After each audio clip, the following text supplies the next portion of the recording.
രാഹുൽ വിവാദം CPIM കൊഴുപ്പിച്ചത് എന്തിന്? ഇടുക്കിയിലെ ഇരട്ട വോട്ടിന്റെ തെളിവുകൾ പുറത്തുവിട്ട് കോൺഗ്രസ്. 10,000-ലേറെ ഇരട്ട വോട്ടർമാരുണ്ടെന്നാണ് ആരോപണം. ഉടുമ്പൻചോല നിയോജക മണ്ഡലത്തിലെ ഇരട്ട വോട്ടുകളുടെ തെളിവുകളാണ് പുറത്തുവിട്ടത്. തെരഞ്ഞെടുപ്പ് കാലത്ത് സുരേഷ് ഗോപി താമസിച്ചിരുന്ന നെട്ടിശ്ശേരിയിലെ വീട്ടിൽ അദ്ദേഹത്തിന്റെയും കുടുംബാംഗങ്ങളുടെയും 11 വോട്ടുകളാണ് ചേർത്തത്. കത്ത് അൽപായുസുള്ള വിവാദമായി കെട്ടടങ്ങുമെന്ന് P. Jayarajan. Shyam Govindan, MP Rajesh, Thomas Isaac എന്നിവരുടെ ബെനാമിയാണ് രാജേഷ് കൃഷ്ണ എന്നും രാജേഷിന്റെ സ്ഥാപനങ്ങളെ മന്ത്രിമാരടക്കം വഴിവിട്ട് സഹായിച്ചെന്നും ഷർഷാദ് ആരോപിക്കുകയാണ്. MP രാജേഷിന്റെ തെരഞ്ഞെടുപ്പിന് കിങ്ഡം സെക്യൂരിറ്റി 13 ലക്ഷം രൂപ നൽകിയെന്നാണ് മറ്റൊരു ആരോപണമായി ഉന്നയിച്ചിരിക്കുന്നത്.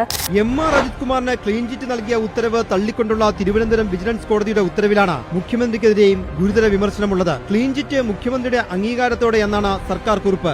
നിക്ഷേപം തേടി കഴിഞ്ഞ 10 വർഷത്തിനിടെ മുഖ്യമന്ത്രി പിണറായി വിജയൻ നടത്തിയ 25 വിദേശയാത്രകളിൽ കേരളത്തിൽ നിക്ഷേപത്തിനായി ധാരണാപത്രം ഒപ്പുവെച്ചതായി വിവരമില്ലെന്ന് വ്യവസായ വകുപ്പ്. CPM-ന് മറയ്ക്കാൻ ഏറെയുണ്ട്, പക്ഷേ ജനങ്ങൾ ഒന്നും മറക്കില്ല.